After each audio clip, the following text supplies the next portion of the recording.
നമ്മുടെയൊക്കെ ജീവിതത്തിലെ ഏറ്റവും സന്തോഷപ്പെട്ട ഒരു കാര്യമാണ് നമ്മൾ കല്യാണമൊക്കെ കഴിച്ച് പോയിട്ട് വീട്ടിലേക്ക് നമ്മുടെ സ്വന്തപ്പെട്ട ആളുകൾ, അതായത് നമ്മുടെ അപ്പനും അമ്മയും നമ്മുടെ സഹോദരങ്ങളും അവരുടെ കുഞ്ഞുങ്ങളൊക്കെ ആയിട്ട് നമ്മുടെ വീട്ടിലേക്ക് വരുന്നത്.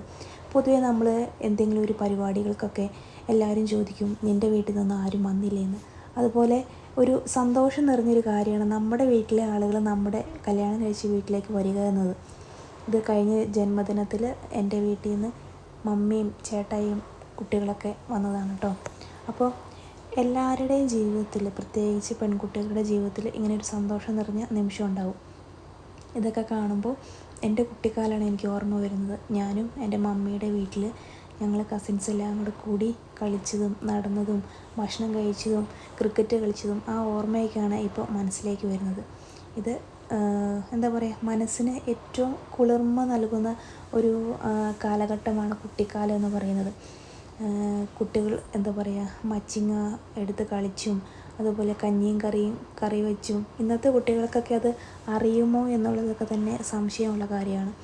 പാളയൊക്കെ എന്താ പറയുക, പാളയിൽ വെച്ച് വണ്ടി ഓടിക്കുക, അതൊക്കെ കാണുമ്പോൾ എന്താണ്, ഞാൻ എൻ്റെ പഴയൊരു കുട്ടിക്കാലത്തിലേക്ക് കടന്നു പോവുകയാണ്. എന്ത് രസമാണല്ലേ, സഹോദരങ്ങൾ തമ്മിലുള്ളൊരു സ്നേഹവും കൂട്ടും, അതുപോലെ തന്നെ മണ്ണിനോടുള്ളൊരു ബന്ധം അല്ലേ, മണ്ണിനോടുള്ളൊരു ആത്മബന്ധമൊക്കെ ഇതിലൂടെ നമുക്ക് കാണാൻ സാധിക്കും. ഇന്നത്തെ കുട്ടികൾക്ക് പൊതുവേ ഫോൺ അല്ലേ, നമ്മൾ വീട്ടിൽ തന്നെ ഇരുത്തിയിട്ടാണ് കുട്ടികളെല്ലാം ചെയ്യിപ്പിക്കുക.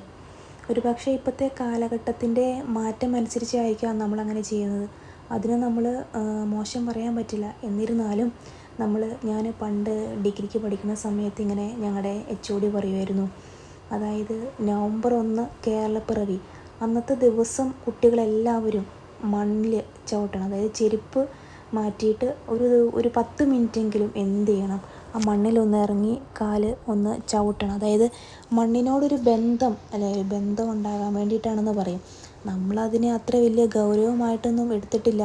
എന്തിനാണ് ഇപ്പോൾ മണ്ണിൽ ചവിട്ടണേന്ന് വിചാരിക്കും. പക്ഷേ ഇന്നത്തെ ഒരു തലമുറ മണ്ണിനോടൊരു അധികം ബന്ധമില്ലാതെ ആണ് പോകുന്നത്. അപ്പോൾ അതൊക്കെ നിലനിർത്തി നമ്മൾ എന്ത് ചെയ്യുക, സഹോദരങ്ങൾ തമ്മിലും കൂട്ടായിട്ട് പോകുന്നതായിരിക്കും ഏറ്റവും നല്ലത്. അവർക്കും ഇതുപോലെ വലുതാവുമ്പോൾ ഓർമ്മകൾ പുതുക്കാനായിട്ട് അവസരം ലഭിക്കും. ഞങ്ങളുടെ പറമ്പിലെ ചെറിയൊരു പേരമരമാണ് കേട്ടോ. അതിൽ നല്ല പേരക്കയുണ്ട്. ചെറിയ പേരക്കയാണെങ്കിലും നല്ല മധുരമുണ്ട് അതിന്. അപ്പോൾ കുട്ടികൾക്ക് നമ്മുടെ വീട്ടിൽ തന്നെ വളർത്തുന്ന എന്താ പറയുക, പച്ചക്കറികളും പഴങ്ങളൊക്കെ കൊടുക്കുന്നത് നല്ലതാണ്. അപ്പോൾ കുട്ടികൾക്ക് ഓരോ സാധനത്തിൻ്റെ പേരുകളും എന്താണ് അതിൻ്റെ ഗുണങ്ങളെന്നൊക്കെ അവർക്ക് കുഞ്ഞിലേ തന്നെ മനസ്സിലാക്കാൻ കഴിയും. അപ്പോൾ നമ്മൾ പുറം കടയിൽ നിന്നൊക്കെ മേടിക്കുമ്പോൾ അതെന്താണ് സാധനം മേടിക്കുന്നു കഴിക്കുന്നു എന്നതിലപ്പുറത്തേക്ക് നമ്മൾ തന്നെ നമ്മുടെ വീട്ടിൽ ഉണ്ടാക്കി കഴിക്കുന്ന ഒരു സാധനത്തിൻ്റെ രുചിയും അതിൻ്റെ ഗുണമൊക്കെ വേറൊന്നാണ്. അപ്പോൾ നമ്മളൊരു ചെടി നട്ട് കഴിയുമ്പോൾ ആ ചെടിക്ക് നമ്മൾ പിറ്റേന്ന് നോക്കും, ഒരു ഇല വന്നോ, പിറ്റേ ദിവസം കുറച്ചും കൂടി 2 ഇല വന്നോ, പൂ മൊട്ടിട്ടോ, പൂ വിരിഞ്ഞോ, നമുക്കതിന് വെള്ളം ഒഴിക്കാനും വളം ചേർക്കാനും എല്ലാത്തിനും നമുക്ക് തന്നെ മനസ്സിന് സന്തോഷമാവും. നമ്മൾ കാത്തിരിക്കുന്ന ഒരാൾ അവിടെ ഉണ്ടല്ലോ അല്ലേ, ഒരു ചെടിയായിട്ടും പച്ചക്കറിയായിട്ടും നമ്മൾ കാത്തിരിക്കാൻ ഒരാളുണ്ടല്ലോ എന്നൊരു തോന്നലുണ്ടാവും.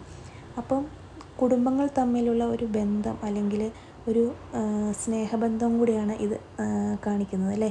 എന്താ പറയുക, നമ്മുടെ സ്വന്തം വീട്ടിൽ നിന്ന് നമ്മൾ വേറൊരു വീട്ടിലോട്ട് മാറ്റപ്പെടുമ്പോൾ നമ്മൾ ശരിക്കൊരു ചെടിയായിട്ട് തന്നെയാണല്ലേ. എന്താ പറയുക, ഒരു 25-26 വർഷക്കാലം ഒരു പൂന്തോട്ടത്തിൽ നമ്മൾ നല്ല രീതിയിൽ ജീവിച്ച് കഴിഞ്ഞിട്ട് വേറൊരു പൂന്തോട്ടത്തിൽ പറിച്ചു നടുമ്പോൾ അതിനെ നല്ല രീതിയിൽ വളർത്തിയാൽ മാത്രമേ അതിൽ പൂവും കായും എല്ലാം നന്നായിട്ട് വളരുകയുള്ളൂ. അപ്പോൾ ഇനി അടുത്ത വീഡിയോയിൽ കാണാം.